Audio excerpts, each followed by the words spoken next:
Boss Man, right?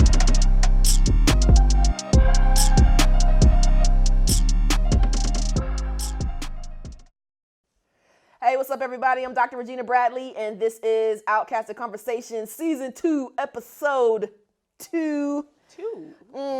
So this time, we have the phenomenal, the brilliant, this is my girl right here, Dr. Kinitra Brooks, Associate Professor? Yeah, but wait, I'm an endowed chair now, Excuse girl. me. I'm big Endowed, tell me, endowed chair time. of? I'm the John and Audrey Leslie Endowed Chair of Literary Studies at Michigan State University. And literary studies. I always have to endowed look it chair. up, like, who am I? Oh, okay. You had to look at your card one good time. This is still fresh for me. Let me just pass the card. Okay, cool. So, welcome. Thank you.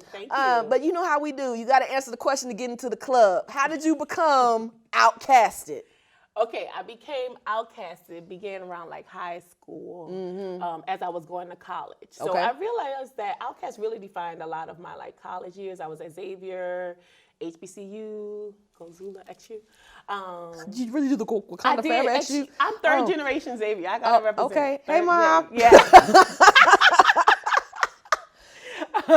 So that was the time when like Atlians was out, Elevators was out, and I was starting to drink legally. Oh, legally. And so you could do the two-step, with drink. that Yeah. And then when I crossed Delta, Okay. fall 98. We gonna let that slide. Go ahead. Yes, I can hate. This is my show. Go ahead. Our line step was to Rosa Parks. Was it now? Yeah. Oh, that's kind of cool. Okay. Yeah. I think No, don't. We got to preserve the knees. We got to preserve the knees. So, aside from your literary studies, Yes. your claim to fame, besides your Beyonce class, is you're a horror scholar. I'm a horror Girl, what does that mean? A horror scholar means what? Fill in the blank. A horror scholar means what? Well, somebody who's scared of their own shadow. I'm a horrible horror scholar. How you a scary horror scholar? Okay. But no, a horror scholar is someone who recognizes how important horror is because it's so culturally relevant, right? Our monsters define us. True. Right? And I am obsessed with how Black folks define their monsters while being considered monstrous and all those things that flow in between. Well, I mean, okay, so we're both Southern. Yeah. You're from New Orleans. Yes. Right? And I'm from Albany. Yes. And we kind of have these conversations about how in the South in particular, horror amplifies a Southern Black experience, right? And I've said before that trauma is the action and horror is the reaction to that trauma. So, folks don't really necessarily connect OutKast to horror, but if you listen to a lot of their music, you're like, oh, there's a lot of horror in these things. Right. So, can you kind of give us a little bit of discussion about how we can use horror to think about how OutKast presents the South, especially the contemporary South? Okay, so I can say some things a little bit about there's the environmental racism of like synthesizer and when he's talking about like the toxic waste and whatever. But what OutKast is doing and what Southern Black folks I think do very well is one of the classic horror scholars is this guy named Noel Carroll. Okay. And he talks about how do we begin to talk about horror and separate horror from the horrors of slavery, from the art horror, which is what, it's considered being a horror scholar and Freddie and Jason and those sorts of things. Right. But I think what Black folks do very well is deny that that's a binary, right? We take the horrors of our trauma, we take the horrors of slavery, we take those things and intertwine them with our art. And I think that that's what OutKast is doing so well, right? So they are using the classic idea of horror, right? Genocide, enslavement, and they are bringing it out and dealing with it and working through it in their music, in their song, in their skits. Well, I mean, the other part of it too is that they push away from this fact that slavery is the only horror that affects Southern Black folks. Like, it might be the most immediately recognizable form of horror because, you know, you're still dealing with like that residual effect, but it's not the only one. And I think that that's what I really appreciate about their work. So like, you know, on the Art Storytelling Part 2, you talked about environmental racism, right? They were talking about how, what if this is the last rhyme that I ever write? And then like, you know, the world ends and then like the beginning of Stankonia is like live from the center of the earth. So the only thing that survived the apocalypse was Southern Black people and hip hop. And the music, right? But also I think what I'm finding and going through, even like to Dracula's Wedding, right? Yeah. And these ideas of horror in terms of Black gender relations, right? Yeah. So he has where he's Dracula, but he's scared of something, right? And I think it's really interesting because we have Andre having this vulnerability from Black men that we don't see very well, saying, I'm terrified, right? How many times do we have that, right? He's saying, I'm terrified of this, I'm terrified of this. But then it becomes a bit problematic because what he's terrified of is a Black woman. And more specifically, commitment to a Black woman. Thank you, right? Thank you. Commitment to a Black woman, and that it's this horrible, scary thing. And then you juxtapose that against like the death scene of Angel from Idlewild, right? And I think one of the most loving acts that Black folks do, and I think we've gotten away from this, but one of the most loving acts we do treat is bodies at funerals. prepare the body. Right? We prepare the body. Like my cousin went and did my grandmother's makeup, right? And did her hair and things like that. And she went in and would do this and, you know, of how it's this beautiful act. But he can only do something and be so vulnerable once she's dead. Right? I'm just asking, like, what kind of things are we saying? Where's the sort of quotidian everydayness of loving a Black woman who's living, who's complex, and who's not a monster? Right? Yeah. Right? So just that everydayness of waking up, right? We talk about our husbands like, I want you here with me every day and these sorts of things. You know, that's the building of it. And I think it can be scary. It has a sort of this idea of being terrified of it that Andre talks about, but he fails to recognize the beauty of it as well, right? And the complexity of it, right? And in these ways where he can join and mix together these binaries. But then I think he's sort of failing here because then he starts to bring it together of it's either or. It's heaven or hell, right? It's all of these things and it's something to be terrified of. But I think that that's one of the things about horror, particularly Southern Black horror, is that it's a gray space. So it's like you can find, you know, the humor and the joy in it, right? But at the same time, it's also speaking to these particular aesthetics that are associated with, you know, mourning and tragedy. So you brought it up, not me. You brought up the scene with Angel and Percival in Ottawa. You know, I had this discussion before, but I'm curious to hear it from a horror scholar. Okay. Is like the intimacy of horror. It's not every day, you know, there's borderline necrophilia going on here, right? But I think that's what you're talking about is, you know, that act of loving, of being intimate, that is very tightly walking this rope of what it means to you know, love and also be terrorized. On the one hand, you know, Percival is clearly traumatized by the death of this young woman, right? That he loves. The other side of that is, how do I work through that? I'm going to gently, lovingly, some folks might say borderline sexually, take care of this Black woman's corpse, which also makes, Angel doesn't make an appearance, but again, you also have this idea of the Black woman as monstrous. And in that particular skit before Synthesizer, where they reenact Frankenstein. Like she's raising from the dead and these sorts of things. But also this idea of control. Okay. Right? When Angel is a body at this point, and he can move her as he wishes, he can do these things as he wishes. And I think that you know, I think that the scary part about the Khalees character in Dracula's Wedding is that she has a mind of her own. She can push back. She can talk. You know, she actually has a part where she comes and she sings in there and saying like, these are the things, but she's like, I make a good peanut butter and jelly sandwich, right? All these sorts of things, right?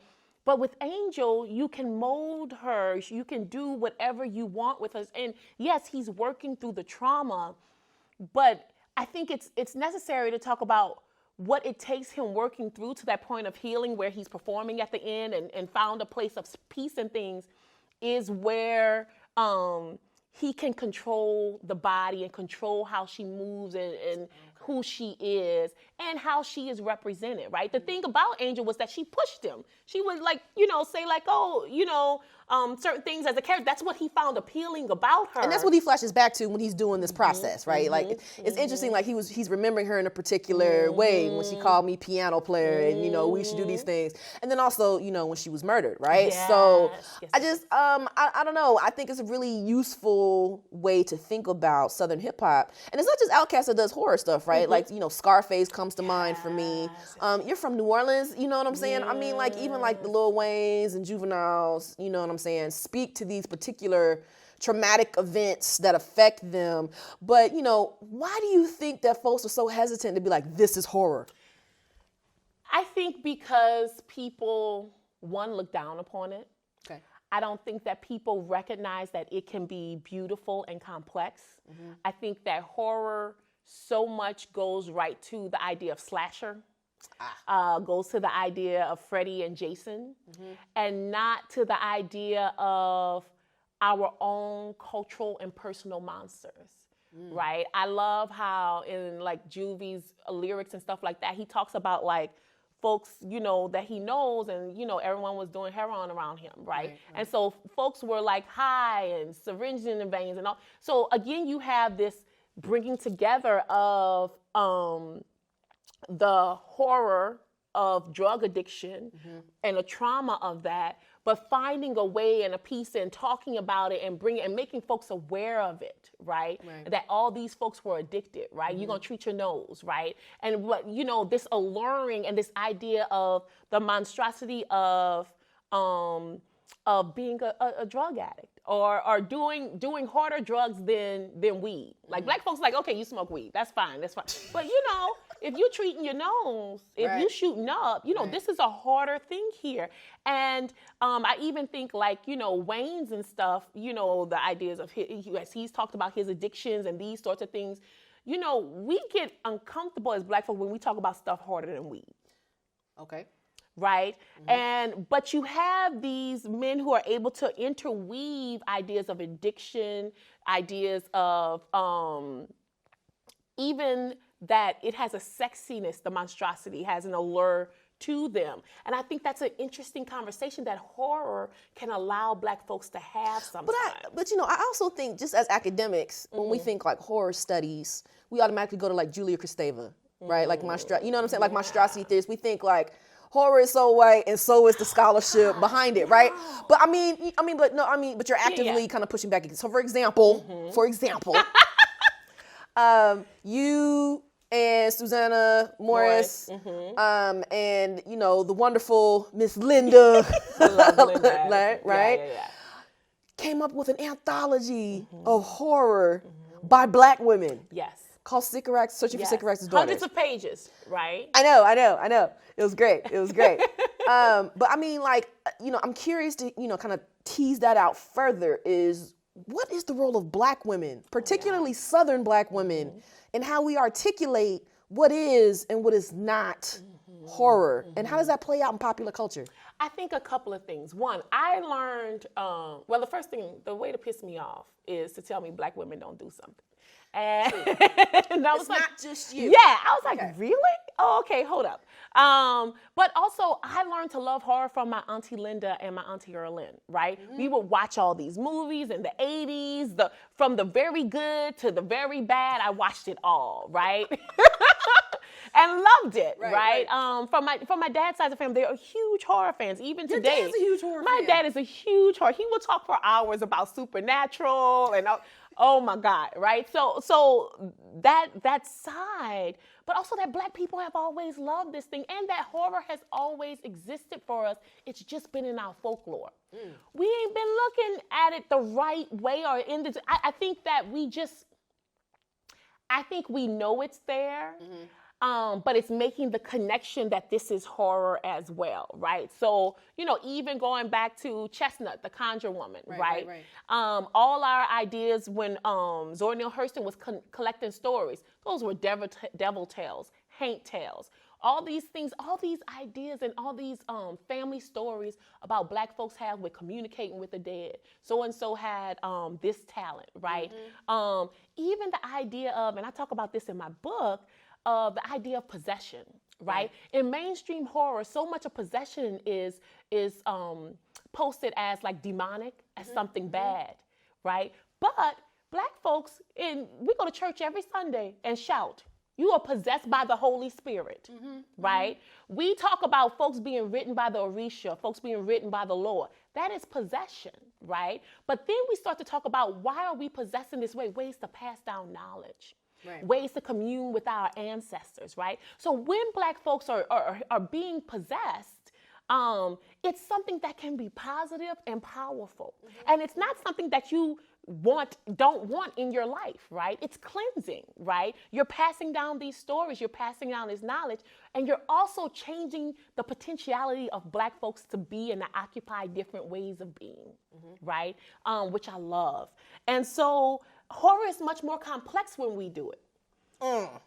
And we change horror when we make horror. One more time for the people in the back. Horror is much more complex when we do it, and we literally change horror when we create horror. Come on here with this word. Listen. Y'all don't see it. Then people just willfully blind to it. So let's put it to the test. And then we can wrap this up. Beyonce. Yeah. Lemonade. Where the horror at?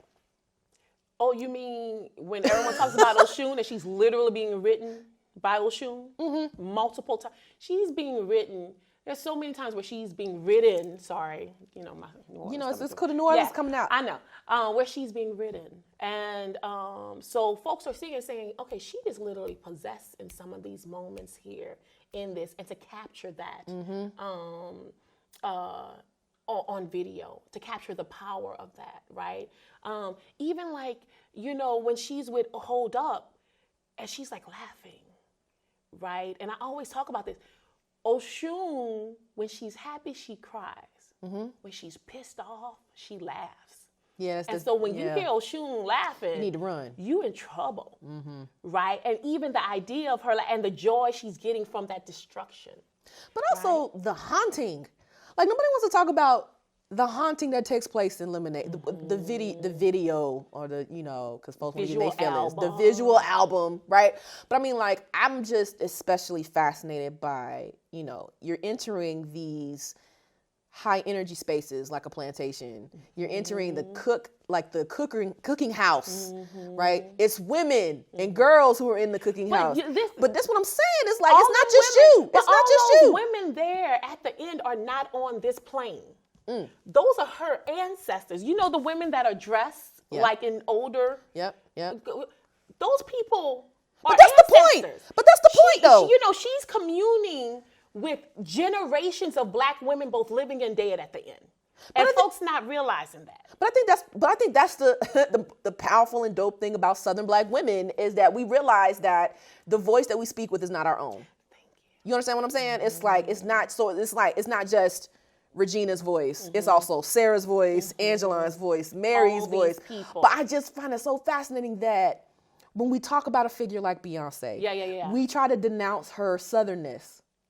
And I'm like, you can't. You cannot remove it. And the fact that she has the living and the and look, going back to horror. Yeah. How does this change our concepts of zombies, of Facts. the living dead, of all this stuff? Hates. Black folks are constantly living with the dead. We walk around with our ancestors with us all the time. Facts. Right? So you are subverting this idea of a zombie. You're subverting this idea of the living dead, and you're subverting the idea of these are things that are bad, that are evil, and that need to be excised from your life. Because you try to excise my ancestors, you're going to have a problem. Where your fan at, girl? Where the fan at, girl? Yes.